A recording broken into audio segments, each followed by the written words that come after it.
اللہ اللہ اللہ اللہ۔ شب جمعہ، اور شب جمعہ بھی ماہ رجب کی شب جمعہ۔ شب جمعہ کا ویسے ہی احترام اسلام میں بہت زیادہ ہے، اور اس میں بہت زیادہ اعمال ہیں، اور اس کی بہت زیادہ تاکید ہے۔ شب جمعہ انسان کی یہ خوش نصیبی ہے کہ وہ شب جمعہ کو درک کرے، اور درک کرنے کے بعد اس میں ذکر اہل بیت، ذکر خدا، اور جو اعمال بیان کیے گئے ہیں ان اعمال پر عمل کرے۔ لیکن یہ شب جمعہ جو آج شب جمعہ ہے، جو ماہ رجب کی پہلی شب جمعہ ہے، جسے لیلۃ الرغائب کہتے ہیں۔ لیلۃ الرغائب، لیلہ عربی زبان میں رات کو کہتے ہیں، اور رغائب کہتے ہیں رغبتوں والی، رغبتوں والی رات۔ لیلۃ الرغائب، رغبتوں والی رات۔ اس رات کی 12 رکعت نماز ہے، جو مغرب اور عشاء کے درمیان میں 12 رکعت نماز ہے، اور اس نماز کی خاصیت یہ ہے، تاکہ جو لوگ اس پہ عمل کرنا چاہیں، اس کو محفوظ کر لیں، تو یہ لیلۃ الرغائب اس نماز کی ایک خاصیت ہے کہ جہاں قبر میں ہمارا بیٹا کام نہیں آتا، ہمارے رشتہ دار کام نہیں آتے، ہمارا خاندان کام نہیں آتا، ہماری دولت کام نہیں آتی، ہمارا اقتدار کام نہیں آتا، ہماری سلطنت کام نہیں آتی، ہمارا عہدہ کام نہیں آتا، اس جگہ بھی اگر کوئی نماز کام آتی ہے تو وہ اسی رات میں پڑھی جانے والی نماز ہے جو قبر کے اندر کام آتی ہے۔ اسی لیے روایت میں موجود ہے کہ جب آپ قبر میں پہنچیں گے اور ایک مومن قبر کے اندر ہوگا، تو ایک خوبصورت انسان کی شکل میں، انسانی کہہ لیجیے، ایک خوبصورت مخلوق اللہ پیدا کرے گا جو آپ کو وہاں ڈھارس دے گی، جو آپ کو وہاں سکون دے گی، جو آپ کو وہاں آپ کی قبر کی وحشت کو دور کرے گی، آپ کے دل سے گھبراہٹ کو دور کرے گی، اور وہ یہ کہے گی گھبرانے کی ضرورت نہیں ہے، اب میں آ گئی ہوں تو تجھے وحشت ہونے والی نہیں ہے۔ اب مومن سوال کرے گا آخر تو ہے کون؟ تیری شکل جیسی کسی کی شکل نہیں ہے، اور تیرے حسن جیسا کسی کا حسن نہیں ہے، اور تیری میٹھی آواز جیسی کسی کی آواز نہیں ہے،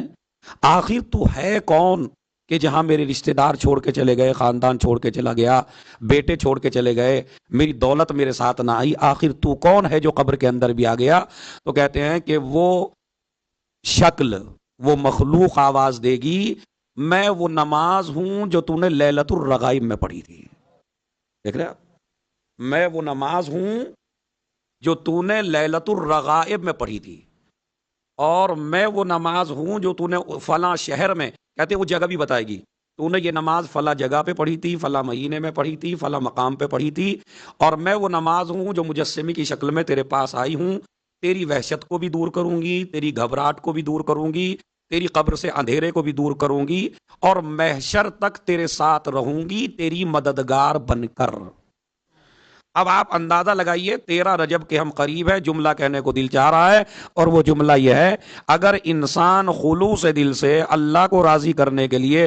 12 رکعت نماز پڑھ لے تو یہ نماز محشر تک کام آئے، تو اگر خلوص دل سے علی سے محبت کر لی جائے تو یہ محبت کہاں کہاں کام آئے گی۔ تو یہ ہے لیلۃ الرغائب۔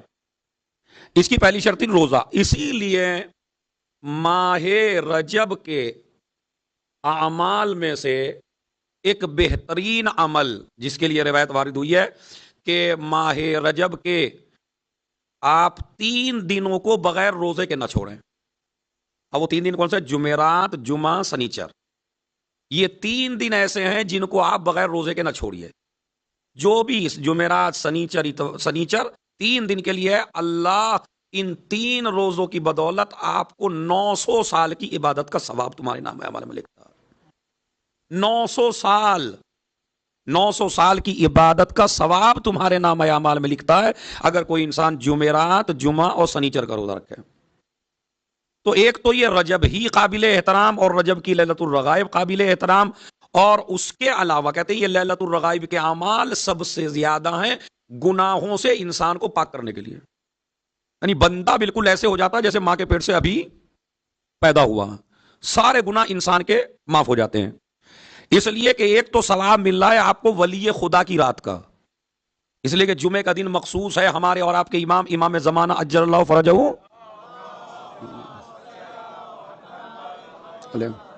اس امام سے مخصوص ہے، تو لہٰذا اس میں زیادہ سے زیادہ صلوات آپ پڑھیے، زیادہ سے گھر جائیے، گھر جانے کے بعد تسبیح صلوات پڑھیے، جتنا ہو سکے سب سے بہترین عمل ہے صلوات، خصوصاً شب جمعہ میں۔ اور زیادہ تاکید کی گئی مثلا دعائے کمیل، تو دعائے کمیل تو انسان پورے سال پڑھتا ہے، لیکن ماہ رجب کی جو جمعرات ہے اس میں دعائے کمیل کی اور زیادہ تاکید ہو جاتی ہے، اس لیے کہ دعائے کمیل میں مولا کائنات نے اس دعائے خضر میں آپ کو سمجھایا کہ آپ کا کانٹیکٹ اللہ سے مضبوط کیسے ہوتا ہے۔ جتنا جتنا تکبر کرتے چلے جاؤ گے خدا سے رابطہ ٹوٹتا چلا جائے گا، جتنا جتنا انکساری پیدا کرتے چلے جاؤ گے اللہ سے رابطہ مضبوط ہوتا چلا جائے گا۔ تو لہذا دعائے کمیل اللہ سے رابطے کو مضبوط کرنے کے لیے ہے۔